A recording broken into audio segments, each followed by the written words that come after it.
tell you what I'm about to do with my son. I need to find somewhere I could go. Buy some new boxing gloves and I'm buy headgear. Matter of fact, I might just let him have the headgear that we got at the house and get him a pair of gloves, and I'll put on a pair of gloves and we're gonna box. I already done been hit in the head a million times in college playing football. So whatever I got. Now him, a little more precious. 15 years old. If he done had a concussion, it probably been one. But me, I probably done had 100, which is not good. And it's very dangerous. And I'm a little different than my daddy. My daddy never really did this with me as far as boxing. But my son, he asked me like, Dad, when we gonna box sometime? So, he 15 years old. And my daddy always said to me, he say, man, whenever a boy get around 15, 16, he tries daddy. So, just to put his mind to rest, I'm finna take him up into the gym. I'm gonna put him a headgear on. I'm gonna give him some gloves. I'm gonna put me some gloves on. And we're gonna box. And we're gonna box to the body. We hit body shots, and I'll let him hit me in the face if he could hit me in the face. But I'm gonna have my guard up. And because grown men and women and kids box, so it's a real thing. And I'm a little different from my daddy in the sense of my daddy, he a killer. And what everybody got to understand is every man is a killer. I can't speak for a woman because I'm not a woman. But I'm a man, and I understand the mindset of a boy, and I understand the mindset of a man because I done been both. I ain't never met a male that ain't a killer. From the quietest kid in the back of the classroom to the loudest kid that get all the attention. Every man is a killer. That's why they have armies. That's why we go to war. So what you got to understand is you got to be able to tame that. You got to be able to tame that. You got to be able to channel that same umph that have a man take another man's life. You got to be able to channel that into productivity, into positivity. And that's how you affect change. Because it's something that's ticking inside of us. So a lot of times when you look, and if you look and you say, Tony, man, you helped me with one of your messages. And if you look at the view count and you see it's tens of thousands of views, or you see it's hundreds of thousands of views, if it helped you, then that means maybe it helped somebody else too. Or it could mean maybe it helped 10,000 people. Or it could mean maybe it helped 100,000. Or maybe it helped 1 million. So the reason why them numbers add up is because of what I'm channeling. I'm channeling that energy. And see, sometimes that energy got to be combated. Sometimes the output got to receive input. Sometimes you have to physically feel what it feels like. So what I'm gonna do, I'm gonna take my son in the gym, and we're gonna make us a little ring. We're gonna be in a little circle, and I ain't gonna give him no concussion because I got to fly him to Germany. We got to fly to Germany here next week for soccer training for 2 weeks. So I ain't gonna hurt him, but I'm gonna pop him a time or two. I'm gonna pop him a time or two just to let him feel a return of energy. Just to sit him down, and they ain't gonna hurt him, but I'm a suppress. Meaning when he get crunk and he go to feeling himself and he go to bouncing around, I'm gonna stick him with something. He go, ooh, gonna wake him up, gonna put some hair on his chest. And I ain't gonna abuse him, but I'm gonna let him feel it so that way he get to understand his strength. He also get to understand reciprocity. He get to understand that what going out is coming back. But when it come back 10 times stronger sometimes. My daddy taught me and my sister a lesson when we was kids. He said, listen, don't ever complain about somebody hitting you back after you hit them first.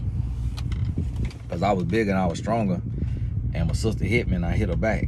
My leg hurt worse than hers. She started crying. She went and tell my daddy, and that was the lesson he taught her. Instead of him just beating up on me and saying, son, you ain't supposed to do that, you ain't supposed to do that, and all of that, he taught both of us a lesson. And he said, listen, what go out is coming back. And when it come back, it might come back harder. And so right now, my son in this space. And this ain't, I'm not recommending this for anybody. But what I'm helping you understand is we got to teach our kids that what go out, come back. What go around, come around. But see, when it come around, it pick up velocity. It's going to get some speed to it. So if your child does not understand that you reap what you sow, you failing your child. The child got to understand that. So what that means is your child have to feel the repercussions of when they talk back. So if they talk back and then they lose their video game for a week, that's reaping what you sow.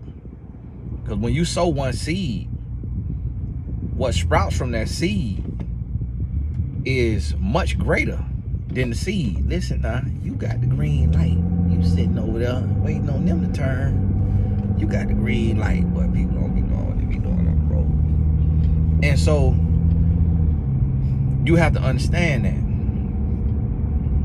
See, I had to wait my turn. I had to read and respond. See, if I just seen the green and I punched the gas, I would have ran into the back of that car. And guess what? When you hit somebody in the back, you at fault. It's your fault. So now, they would have had them old lawsuit on me and they got a new car and got everything. See, you got to move on your time. You got to do what's right for you. So as I'm sharing this with you, somebody else, oh, that's crazy. That don't make no sense. But if it's a woman, she don't understand what it's like to be a man. If it's an 80-year-old man, he don't understand what it's like to be a millennial. If it's a white man, he don't understand what it's like to be a black man. If you ain't got kids, you don't understand what it's like to be a parent. My point is you got to do what you feel like doing for you. What you know you need to do for you, that's what you got to do. You can't move based on what somebody else say do, because somebody else ain't in your shoes. So as soon as I get back, now I got me a little shake. Finna drink this here shake. Finna go in there and get my son off the game. He been on the video game all day, screaming, yelling, hollering on the video game. Finna get him off the game, take him up there in that gym, put some work on him. Finna put some work on him. Let him feel a little something. Now when he get to feel a little something, or we might not even use the headgear, we might just do body shots. And he feel that arm sore tomorrow, he feel that chest sore tomorrow, what is gonna silence in his mind? Because right around this age, you start to think you can whoop your daddy. And the reason why I know that is because he said to me, he said, hey dad, maybe someday me and you could box.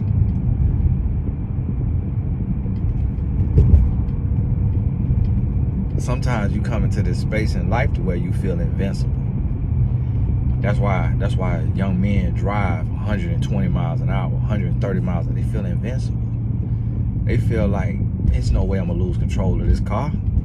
There's no way I'm gonna run into somebody and kill them. There's no way. Right where I live at, a boy got a new car, a Mustang. That's why I said, y'all stop buying y'all kid these fast cars at 16 years old, because they ain't got the maturity to handle it. This boy got a new car, got a Mustang, got all that horsepower. This boy took off down the street, flying in a residential area. He was going so fast that the lady did not see that he was coming. She may have had headphones in, or she was just in her own world. She was thinking. The lady with her baby walked across the street. That boy was going 100 miles an hour, 120 miles an hour. The news say that boy hit that lady and her baby. Both of them gone. People say the baby flew through the air for yards, 30, 40 yards. Baby flew. Yeah, this real life. See, we gotta teach our kids real lessons. We gotta teach them that it's real repercussions. Like, it's real. Everything, cause and effect. Everything, choices and consequences. Ain't nothing for free. Lady told me that. She was an older lady. She told me, this ain't nothing for free. You pay now or you pay later. Never forget that. That same lady told me, Miss Mack at the NBA told me, you got freedom of choice, but you don't have freedom of consequence. Never forgot it. So I'll let y'all know how it go. I might even record it. DCF will be calling me. But listen, I'll sit down and do me some time to save my child's life. And them people don't be knowing what's best for your child. Cause them people get your child killed by a police. Them people have your child out there going crazy and be trying to tell you how to raise a kid. Talking about their behavioral, whatever. They a child psychologist. They ain't even got kids. Talking about their child psychologist. They ain't got kids. They ain't never had an interaction with their own seed and to tell you how to raise yours. Listen, as long as you operating from love. Now see, if I took my son, and let me help you understand the difference. I'm not gonna hurt my son in the sense of where he gonna literally be hurt. Now, if I took my son in there and I say I'm finna put paws on this boy like he a grown man, and I took and I gave him everything I got, that right there is not out of love. That's out of hate. That's out of self-hate.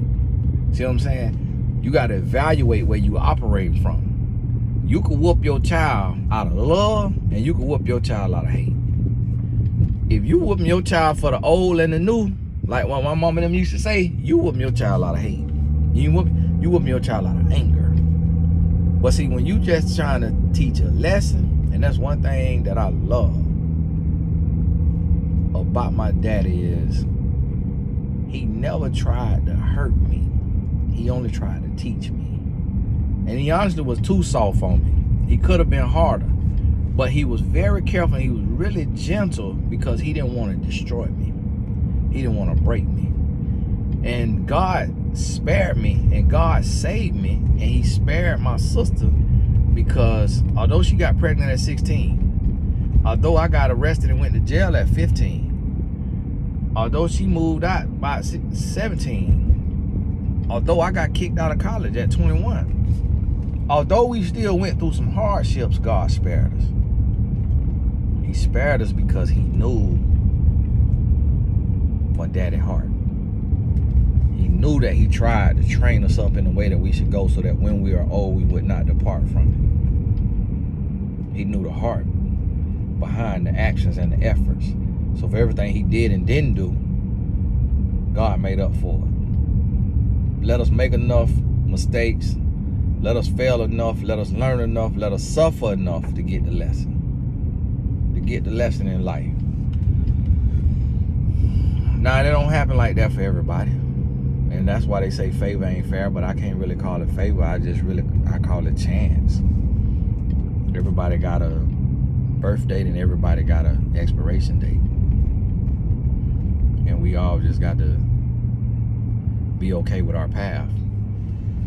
Because for one human, the expiration date may be 6 days old, maybe a day old, maybe 1 minute old. And then for the next human, it may be 112 years.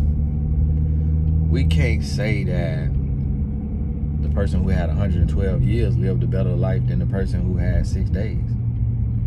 Because the person who had 6 days could have shifted and changed every life who knew of that person. And the person who had 112 years could have touched half as many people in that amount of time. They could have lived their life and mind their business and really didn't interact, really didn't impact anybody. But that person who had 6 days on this earth could have changed the life of that doctor. Could have changed the life of the second doctor. Could have changed the life of the nurse. Could have changed the life of the admissions clerk at the hospital. Could have changed the life of the mom, or the dad, or the grandmother, or the grandfather on both sides. And then all of those people could have went into their life with a newfound sense of gratitude, with a new appreciation for life. And they changed the way they looked at every single person for the rest of their life. They changed the way they spoke to everybody. They changed the way they treated everybody. And it all came from somebody God sent to spend 6 days on earth, to spend 1 minute on earth, to spend 10 months in the stomach and get no time on earth, to spend 4 weeks in the stomach and get no time on earth. What that woman lost, what that man lost, could change their life forever. So see, everybody is significant. Everybody got a purpose. They say life isn't fair, but life is fair because the good and the bad is fair. The good and the bad is meant. The good and the bad is necessary. Good and evil is necessary. Everything necessary. Everything intentional. Everything meant. It might not make sense to you, but it might not be for you. So get what's for you and let other people get what's for them. And understand that you won't understand everything. So never question God and never be mad at God. But always be obedient to God. So what the Lord's saying to me right now, you spare the rod, you spoil the child. My son don't need no whooping. He don't need me to get no belt and whoop his butt. But what he needs is for his daddy to get him up there in that gym, put a couple paws on him. Just so he understands strength. Just so he understand that, man, I thought I was grown. Man, I thought I was strong. But it's a difference between teenage boy, 15-year-old strength and grown man strength. That's gonna help him understand his strength. Gonna help him understand his power, and it's gonna help him harness his strength and his power. So we'll talk about it. Hey, God bless you. We'll talk soon.